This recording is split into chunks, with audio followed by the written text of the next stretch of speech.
Oi, quinto ano. Vamos para a aula 2 sobre gênero do substantivo. Nessa aula, nós vamos falar sobre o substantivo comum de dois gêneros, o substantivo sobrecomum e o substantivo epiceno, que indica gênero, né? Substantivo comum de dois gêneros. São substantivos que apresentam uma só forma para o gênero masculino e o gênero feminino, sendo a distinção de um gênero feita através dos artigos o, a, uma ou de outros determinantes, ou seja, apresenta só os artigos diferentes.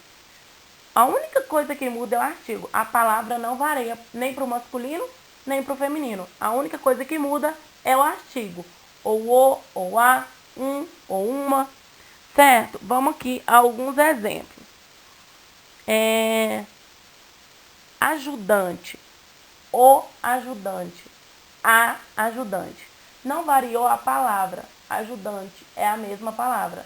Mas para determinar o masculino, a gente tem que falar o ajudante.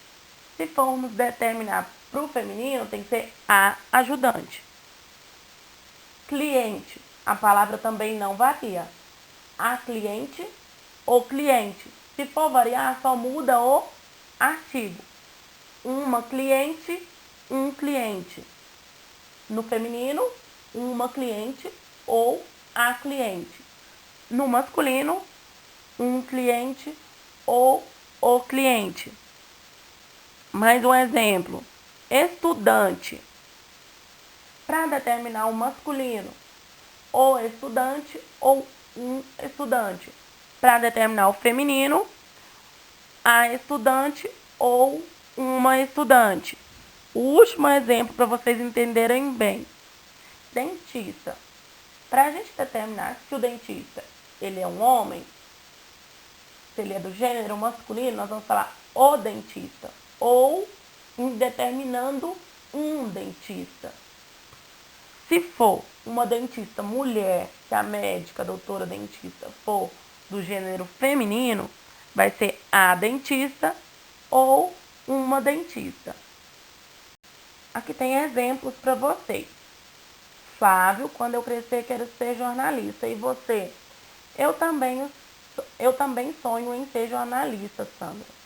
O substantivo comum de dois gêneros só tem uma forma, que é usada para os dois sexos, tanto para o masculino, quando se refere a um homem, e para o feminino, quando se refere a uma mulher. Por exemplo, o jornalista e a jornalista. Aí eu deixei uma caixinha aqui com vários exemplos para vocês de palavras que não varia, mas varia o artigo para definir o masculino ou definir o feminino.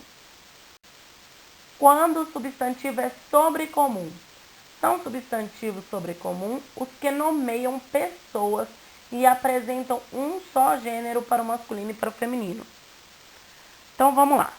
Observe a frase. Lorena é uma criança. Alexandre é uma criança. O substantivo criança possui uma só forma para indicar o feminino e o masculino.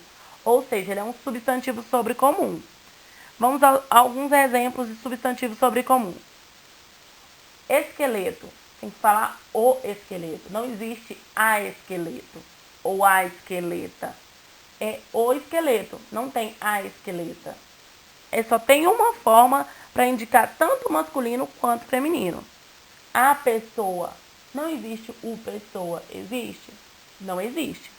É a pessoa, não existe o pessoa.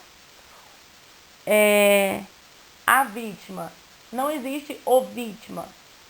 Existe vítima, a vítima. Tanto para o masculino é a vítima, quanto para o feminino é a vítima. Não existe o vítima. A criatura. Não existe o criatura. Tanto para o masculino quanto o feminino é a criatura. Certo? Então vamos a alguns exemplos. Substantivos sobrecomum. São aqueles que têm uma só forma e um gênero, tanto para o masculino quanto para o feminino, é só uma forma. A criança, o ídolo, a vítima E aí eu deixei aqui, ó, do lado vários exemplos e aqui também vários exemplos. Vou ler os que tá aqui do lado e os da caixinha que as meninas estão segurando, vocês vão ler em casa. A criança, não existe o criança. A pessoa, não existe o pessoa. O ser, não existe a ser. A criatura, não existe o criatura. A vítima, não existe o vítima. O indivíduo, não existe a indivíduo. Ou seja, é uma única forma tanto para o masculino quanto para o feminino. Substantivo epiceno. São substantivos que apresentam um só gênero para o masculino e para o feminino. Mas esses não nomeiam pessoas, eles nomeiam animais. Ou seja, se tem uma só forma para o masculino e para o feminino, nós vamos definir quanto macho ou fêmea, porque é animais. Na frase, a borboleta pousa nas flores. É a borboleta, não tem o borboleta. Nós só sabemos diferenciar se é a borboleta macho ou a borboleta fêmea. Por isso, borboleta é um substantivo epiceno. Os substantivos epicenos designam certos animais e possuem uma só forma para indicar os dois sexos. Para indicar o sexo, usam as palavras macho ou fêmea. Por exemplo, a andorinha. Então, ficaria a andorinha macho e a andorinha fêmea. O jacaré macho e o jacaré fêmea. Substantivos epicenos são aqueles que indicam o nome de alguns animais. Para determinar o sexo, são usadas as palavras macho e fêmea, igual nós já falamos. Eu deixei aqui exemplos dentro dessa caixinha aqui para vocês lerem em casa e eu vou ler esses outros aqui do lado para vocês. O abutre teria que ser o abutre macho e o abutre fêmea. A águia macho e a águia fêmea. A andorinha teria que ser a andorinha macho e a andorinha fêmea. A aranha macho e a aranha fêmea. A baleia macho e a baleia fêmea. A barata macho e a barata fêmea. O beija-flor fêmea e o beija-flor macho. O besouro macho e o besouro fêmea. A borboleta fêmea e a borboleta macho. O boto fêmea e o boto macho. E aí, dentro desse quadradinho tem mais exemplos que vocês vão ler em casa.